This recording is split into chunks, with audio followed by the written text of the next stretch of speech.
Assalamualaikum warahmatullahi wabarakatuh. Saya Nisa dengan NIM 2201020087. Saya akan menjelaskan artikel yang sudah saya buat, yaitu mengenai arsitektur komputer.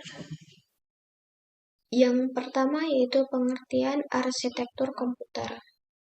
Dalam bidang teknik komputer, arsitektur komputer adalah konsep perencanaan dan struktur pengoperasian dasar dari suatu sistem komputer.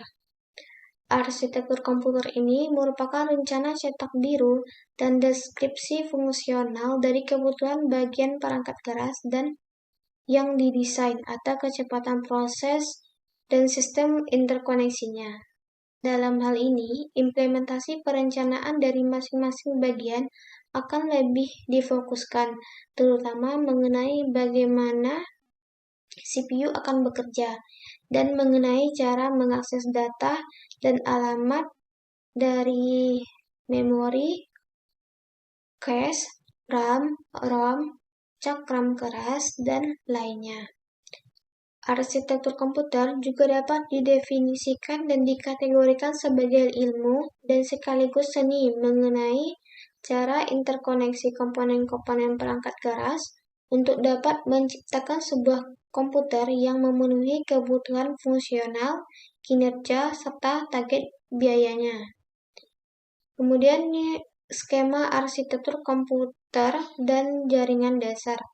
Pada sistem komputer yang lebih maju, arsitekturnya lebih kompleks untuk meningkatkan performa. Digunakan beberapa buah bus. Setiap bus merupakan jalur data antara beberapa device yang berbeda.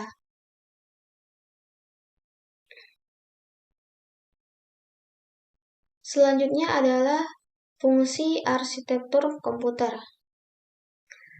Arsitektur komputer berfungsi sebagai perancangan awal komputer dengan menggunakan bahasa pemrograman. Fungsi lainnya yaitu yang pertama, perancangan awal komputer, yang di mana dirancang sebaik mungkin agar kinerjanya maksimal. Perancangan ini juga bertujuan untuk mengetahui hal apa yang kurang atau perlu diperbaiki. Yang kedua yaitu mengontrol komponen yang ada di komputer, agar kinerja komputer bisa berjalan dengan baik atau maksimal. Fungsi kontrol ini juga bisa membantu pengguna untuk bisa menjalankan banyak pekerjaan atau aplikasi dalam satu komputer. Yang ketiga yaitu membantu menentukan aplikasi atau program yang akan digunakan. Arsitektur komputer dapat membantu programmer dalam menentukan aplikasi atau program apa yang cocok dengan komputer tersebut, sehingga bisa disesuaikan dengan kebutuhan pengguna dan berjalan dengan maksimal. Yang keempat yaitu prosesor yang dibutuhkan bisa lebih banyak. Pada umumnya, prosesor komputer hanya dibutuhkan satu komponen saja. Akan tetapi, dengan adanya arsitektur komputer, sebuah unit komputer dapat ditanamkan 2 bahkan 3 prosesor. Dengan banyaknya prosesor yang ditanam, akan memberikan kemudahan untuk komputer bisa bekerja lebih maksimal. Yang kelima yaitu memastikan komponen-komponen komputer dapat berjalan dengan lancar. Menggunakan arsitektur komputer, para teknisi dapat memastikan semua komponen-komponennya sudah berjalan dengan baik dan siap untuk digunakan. Yang keenam yaitu memberikan gambaran aplikasi yang dibuat programmer. Untuk para programmer, arsitektur komputer ini sangat membantu mereka dalam pembuatan aplikasi maupun software yang nantinya akan digunakan oleh manusia. Selanjutnya ada jenis-jenis arsitektur komputer. Ada 4 jenis arsitektur komputer dengan karakter masing-masing. Yang pertama ada single instruction, single data, yang merupakan sebuah komputer yang tidak memiliki cara untuk melakukan parealisasi terhadap instruksi atau data. Contohnya yaitu PC tradisional atau mainframe yang tua. Jenis arsitektur komputer ini merupakan hasil rancangan von Neumann yang hanya memiliki satu jenis prosesor saja dan sering dikatakan sebagai model komputasi tunggal. Yang kedua ada single instruction multi-page data, yang merupakan sebuah komputer yang mampu memproses banyak aliran data dengan hanya satu instruksi, sehingga operasi yang dilakukan adalah operasi paralel. Contohnya yaitu prosesor larik atau GPU. Jenis arsitektur komputer ini memiliki jumlah prosesor dengan instruksi sama, tetapi setiap prosesor tersebut mengelola data yang berbeda. Yang ketiga yaitu multi-page instruction single data stream, merupakan sebuah komputer yang dapat melakukan banyak instruksi terhadap satu aliran data.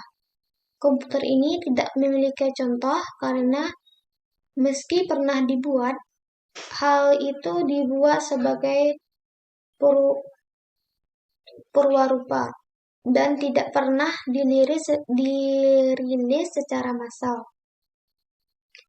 Yang keempat yaitu multi-page instruction multi-page data stream, yang merupakan sebuah komputer yang memiliki beberapa prosesor yang bersifat otonomus dan mampu melakukan instruksi yang berbeda pada data yang berbeda pula. Selanjutnya ada bagian-bagian arsitektur komputer. Yang pertama adalah Arithmetic Logic Unit, yang merupakan bagian dari mikroprosesor, berfungsi untuk melakukan hitungan aritmatika serta logika. Contoh operasi hitungan aritmatikanya adalah penjumlahan serta pengurangan.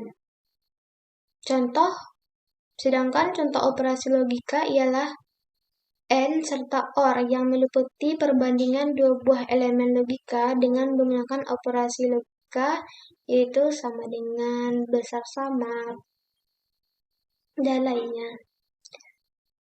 Yang kedua yaitu control unit. Control unit adalah bagian dari komputer yang berfungsi untuk mengatur serta mengendalikan sebuah peralatan komputer. Yang ketiga yaitu memori. Memori merupakan media penyimpanan data pada komputer. Setiap program dan data dalam komputer akan disimpan di dalam memori. Sebagian besar komputer memiliki arki memori yang terdiri atas 3 level. Yang keempat yaitu input dan output, yang merupakan sistem pemrosesan informasi dalam komputer. Input merupakan data yang diterima sistem, sedangkan output merupakan data yang dikirim sistem. Berikut adalah macam-macam peralatan output pada komputer. Yang pertama ada printer untuk mencetak hasil dari proses komputer ke dalam media kertas. Yang kedua yaitu monitor, menampilkan grafik atau gambar. Yang ketiga, LCD proyektor, yaitu menampilkan gambar pada screen. Yang keempat, yaitu speaker, untuk mengeluarkan output berupa suara. Kesimpulannya, komputer adalah sebuah mesin hitung yang secara cepat menerima informasi masukan digital dan mengolah informasi tersebut menurut seperangkat instruksi yang dihasilkan setelah diolah. Daftar perintah tersebut dinamakan program komputer dan unit penyimpanannya dinamakan dengan memori komputer. Arsitektur sendiri adalah konsep perencanaan dan struktur pengoperasian dasar dari suatu sistem komputer. Arsitektur komputer cenderung pada kajian atribut-atribut sistem komputer yang terkait dengan seorang programmer. Serta arsitektur komputer di sini dapat didefinisikan sebagai gaya instruksi dan organisasi dari komponen-komponen sistem komputer. Contohnya yaitu set instruksi, aritmatika yang digunakan, teknik pengamatan, dan mekanisme input serta output.